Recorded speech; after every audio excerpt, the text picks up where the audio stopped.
From the Ticats Audio Network, this is Ticats Today with Brayden Neville. Hello and welcome to Ticats Today here on the Ticats Audio Network. It is a very, very sunny Thursday, April the 27th. I'm your new digital host, Brayden Neville, here for the Hamilton Tiger Cats, and it's a pleasure to be joining you and the Ticats family. Don't worry, Louis Butko will still be around, as you can listen to him on the Ticats Audio Network on the Speaking with the Enemy show. We have a great show for you today, as we will hear from Lineman, Coulter Woodmansey, and he had a very busy offseason, both training and in his personal life. We'll get to that. We also chatted with wide receiver Kiondre Smith about his expectations leading into the upcoming season, and we asked both those guys to maybe go down memory lane and give us their draft day experiences. Along with getting to chat with Coulter and Kiondre, I got to chat with a couple guys around the locker room, like Bo and Simone, as they gear up for the season. And Coach O even took the time out of his busy schedule, and we all know it's a very busy time of year, to give me a nice warm welcome to the organization, especially with the draft and training camp just around the corner. Ticats training camp actually kicks off at McMaster University, and it will be a kind of a sneak peek at some of those big acquisitions that they acquired in the offseason. We're now just under a month away from the Ticats season opener, also against the Toronto Argonauts, who isn't excited about another rivalry game between your Hamilton Tiger Cats and the 2022 Grey Cup champion Toronto Argos, as painful as that one is to say. Before all that, though, we are just days away now from the CFL draft, 5 to be exact, and the Ticats are looking to add some missing pieces across the board. Not many picks in the first 3 rounds. They do have that 6th overall pick that they swapped to Calgary as part of that Bo Levi Mitchell trade that sent, I believe, their 4th overall pick in return. We also have 2 4ths, a 5th, and an 8th round pick. The draft last year saw 3 players crack the roster out of camp: Anthony Frederico, Jared Beeksma, and Kiondre Smith. They all found their way onto the roster. And speaking of Kiondre Smith, he joined me for an interview, which we will get to in just a bit. But first, I'll throw to Ticats O-lineman Coulter Woodmansey on the upcoming season, a new addition to the family, and his experiences with the CFL draft.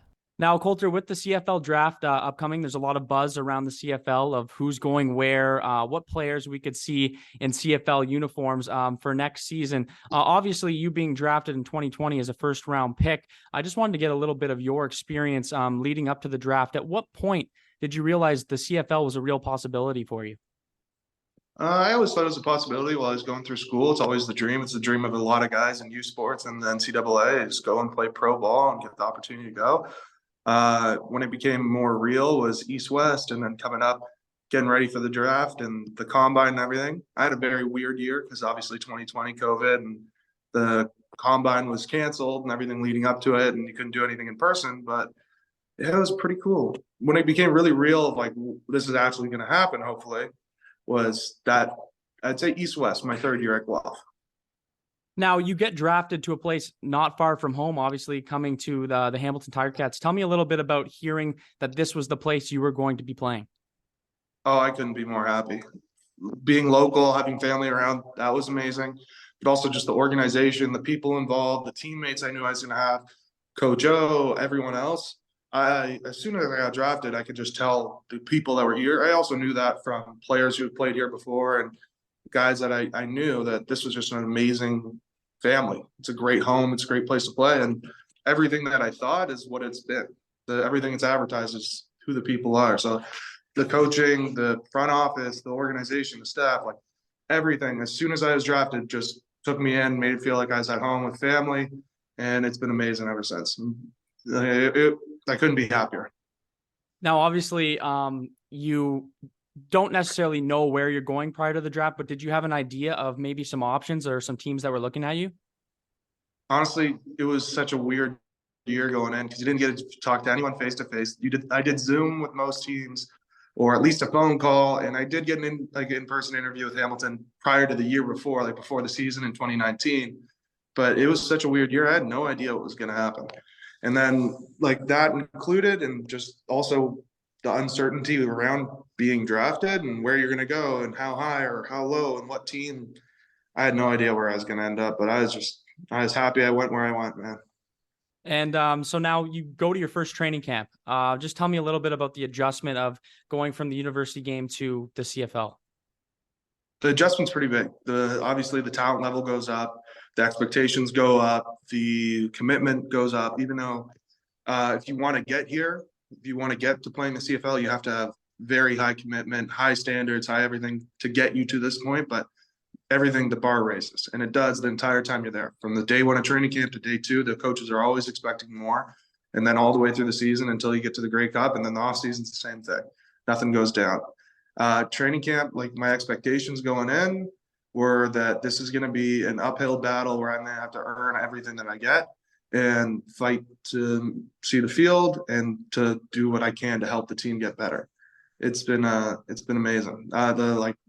But once you get there, you really realize how good the players are, what the competition level is, and what work you'll have to put in to make it and to play with these guys, because there's some amazing players on this team. Absolutely. And so maybe just walk me through that first game, your first taste of the CFL action in game. So I did dress a little bit before I got my opportunity to start. I dressed in Winnipeg, my first ever game, got a couple plays on short yardage, which were a little bit of like, it's a different feeling. You got like 3 plays in and just do the best I can, get off the ball. But that first time I actually got to play and start was in, I think, week 9 against Montreal, and the nerves and everything going in were through the roof. But once you settle in, football's football. You're playing good players, but you just got to focus in and do your job and focus on what you can. Another thing, I was so well prepared from the competition level in the building, from what the coaches expected, from what everyone else did, and like the day-to-day work that everyone puts in and the group as an offensive line puts in with film review, holding each other to a certain standard, that the game, not going to say it was easy because it's never easy because it's great players, but I felt ready, and I felt like once I got on the field, I was able to play at a high level. Now, let's move forward now to this season. Obviously, you've had a busier offseason than some players. Just tell me a little bit about what's going on in your life this offseason. Well, I had my first son.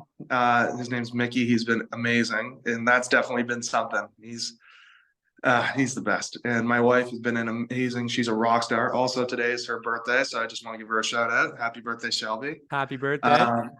Yeah, man, it's having a kid really puts life into perspective, makes it so everything, you got to make your priorities really clear. So having him made it so family's always been one, but I need to make sure I can do everything I can for him, and then also put my career there. So focusing on him, everything I can, and then also making sure I keep my training up and everything to prep for this upcoming season. It's been a busy one. It's been a lot, but it's been great. Well, congratulations on that. And so let's move forward. We have training camp coming up. What are you doing in terms of preparation for your game to gear up for the upcoming season and training camp? Lots of training, lots of field work, getting myself mentally and physically ready to go, cleaning up everything at home so I can go and just focus on football as soon as I get there. And then also reviewing last year and making sure I'm ready to play and do better than I have and always be growing, and just being open, because every year is new. Every opportunity is different. There's going to be different adversity. There's going to be different challenges this year, but just making sure I can go after them and chase them and be ready to go, stay healthy and get out there and do everything I can. Awesome. And one last question before I let you go. The Grey Cup's here at Tim Hortons Field this year. I mean, obviously it's a long ways away, but how much would it mean to get a chance to play for the Grey Cup right here on home soil?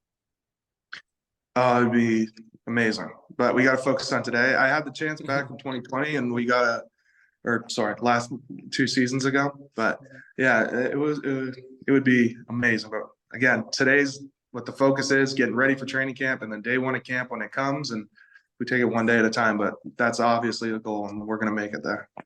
Well, that's great, Coulter. I want to thank you for joining me here on Ticats today, and good luck in the upcoming season. Thank you. Have a great day. That was Coulter Woodmansey here on the Ticats audio network, and another big congratulations to him and his wife on the birth of their first son, Mickey.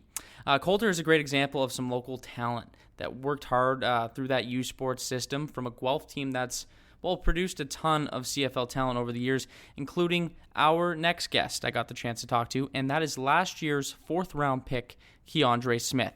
After a great rookie campaign at a very skilled position being wide receiver, Kiondre made it clear that this year he is putting some high expectations on himself.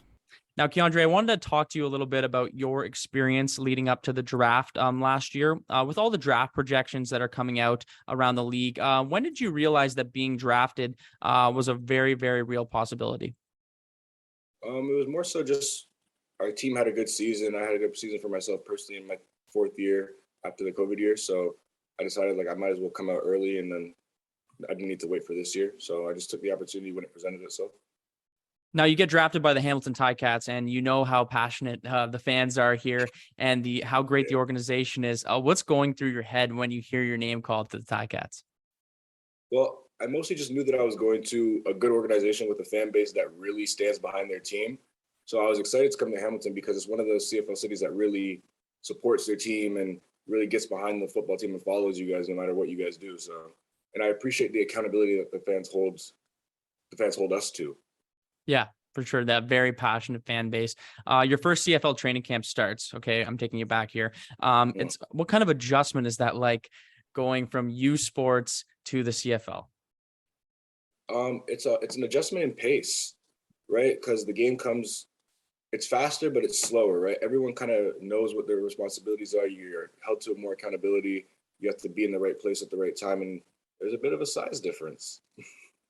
Absolutely. And so like heading into this season, what have you been working on in the off season to improve on your already impressive rookie season?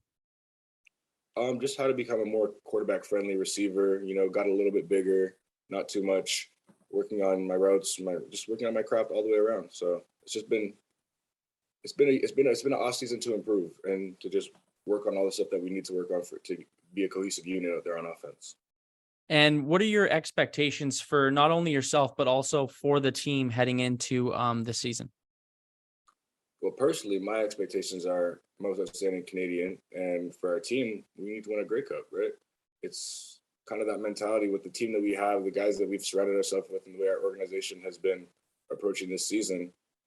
We want a Grey Cup. Everyone else, the fans want it too. Absolutely. And I just want to thank you for joining me here on Ticats today. That's Kiondre Smith. Good luck in the upcoming season, and we look forward to seeing you out there on the field. Much appreciated. Thanks for having me out. Big thank you to Kiondre Smith for joining me today, as well as Coulter Woodmansey. It was great to get their experiences with the CFL draft and to watch how much those guys have actually progressed since their name was called. The Ticats will be looking to add more of those players next Tuesday at the 2023 CFL draft. It's been a pleasure. I'm Brayden Neville, and that's all for me. See you next time on Ticats Today.